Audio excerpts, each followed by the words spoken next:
Well, hello there, brothers and sisters of WoT Blitz universe. You're watching WoT Blitz Addict again. Welcome back to the channel. And today we're gonna talk about the Tier 9 Russian TD, which is the SU-122-54.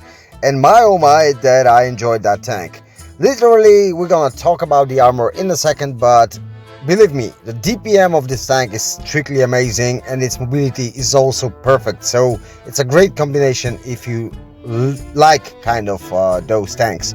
So I'm using multi-purpose restoration pack, repair kit and adrenaline. For provisions I'm using extra combat rations, improved fuel and as usual protective kit.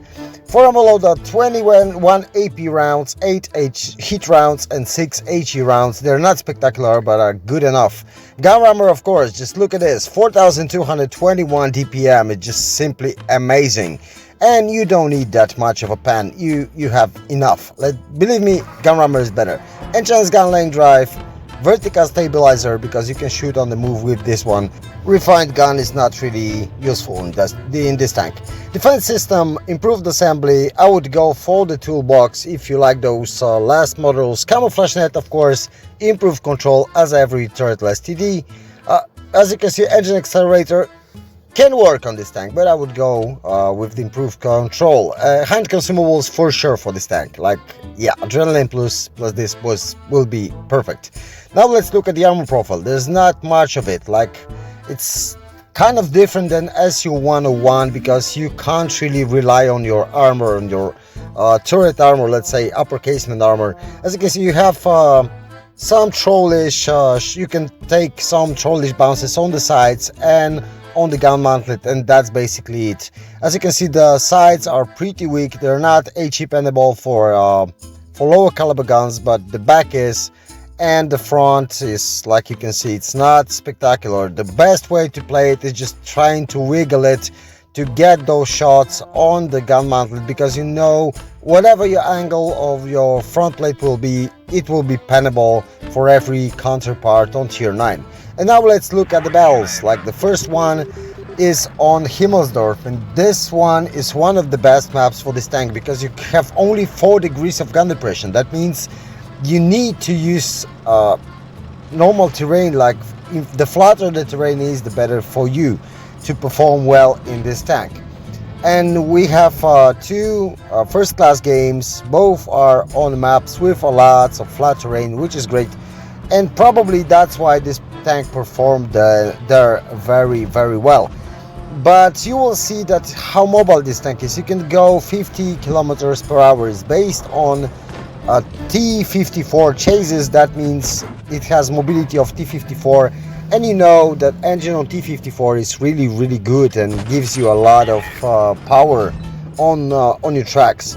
So that means you can easily traverse, you can easily get up to speed, and you can go very fast for a tank destroyer. Especially with that accuracy, it's quite accurate, to be honest. For a Russian tank, it's very accurate, I would say even.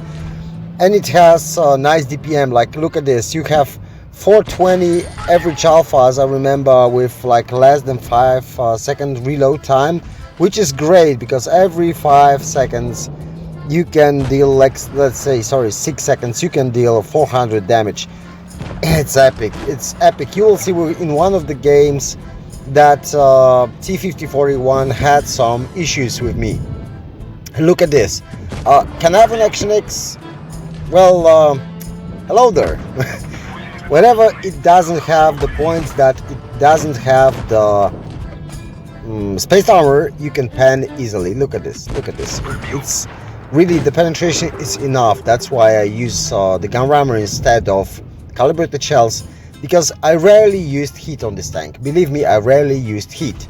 Most of the times I relied on my mobility, on my DPM, and on my just chance to get some shots in. Like you can see, even if that Action X will hit me every single time that I hit him, I will trade him with pleasure. Like 400 against 200, I will take it every single day of the week. And now we have ISU, which is kind of hard opponent for us because it has large 152mm gun, which is accurate, and we will be like one shot for him. That's why I'm not pushing in.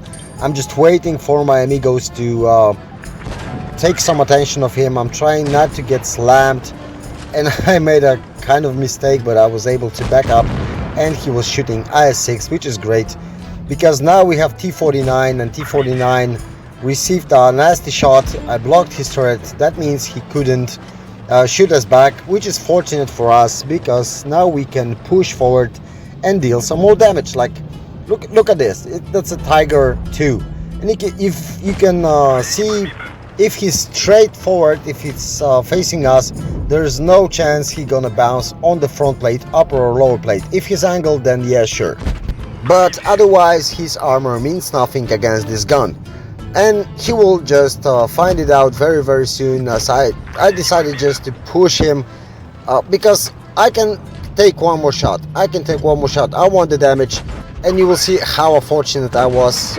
but we will out DPM him with no issues. So that leaves only this poor T-49, and the traverse speed gave me another shot in the tracks, but we will, as usual, reload on time to finish him off for our 4th kill. So we have first class, 4th kill, 4 kills and 4,200 damage. A pretty nice game. I would say a pretty nice game. I was hoping for the ace, but ace is higher, as you can see, and I'm not really confused that's higher, because this tank can really perform well. And in this game, I don't know why I received the first class. I think it was because I capped the base early on in this match, because as you can see, it's supremacy, and supremacy gives you a bit of an edge to the XP you can get. So if you cap base early on the match, you will receive way more experience than you would receive just by fighting against the red tanks. And that's what we're gonna use here. Maybe this game isn't spectacular, but there are some little bits that will tell you how effective this tank is. I will face T-54E1, American Tier 9 medium tank, auto-loading tank, and you will see that he's loading his clip more or less the same time, reloading his shells in the clip more or less in the same time we use our single shot, and as soon as he will run out of shells, he's basically toasted. He has no chance to reload in time, because before he reloads we will put at least 1.2k damage in him, assuming that we won't miss any shots. But in most cases I played it and I didn't miss many, so I guess this will work fine. Of course we were a bit lucky in this game, you will see why in a second. But now we're gonna engage T-54, and he shoots once, we're gonna shoot him back.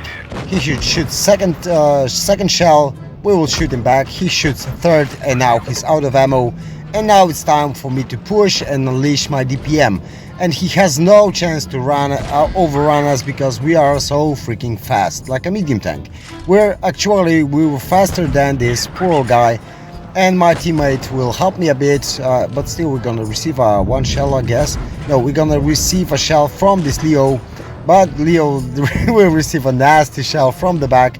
He will move forward and we'll finish him off. And here's the lucky part. As you can see, we are 5 against 5 right now. 6 against 5, so it's a bit of advantage here. But I'm alone here. I'm basically alone here, and I need to do something to not die, basically not die. So I decided to go around, try to help my E100, but he was able to clear him out. So I decided to take some distance, and in that minute I saw there's a T-62A on my left flank. So sorry, that's 50B. Yeah, sorry, that's 50B. So we're gonna take out this 50B, because if he's alone, that's great for us. But now we can see there's a T-62A at the back, but we don't mind taking care of the 50B earlier. And now I need to be very cautious. E100 decides to ignore T-62A and help the team, which is great for him, but I'm a one-shot. I simply want to take my shots, and unfortunately I was spotted, so that means I need to try to stay back, stay in the cover, so that this T-62A can't get me.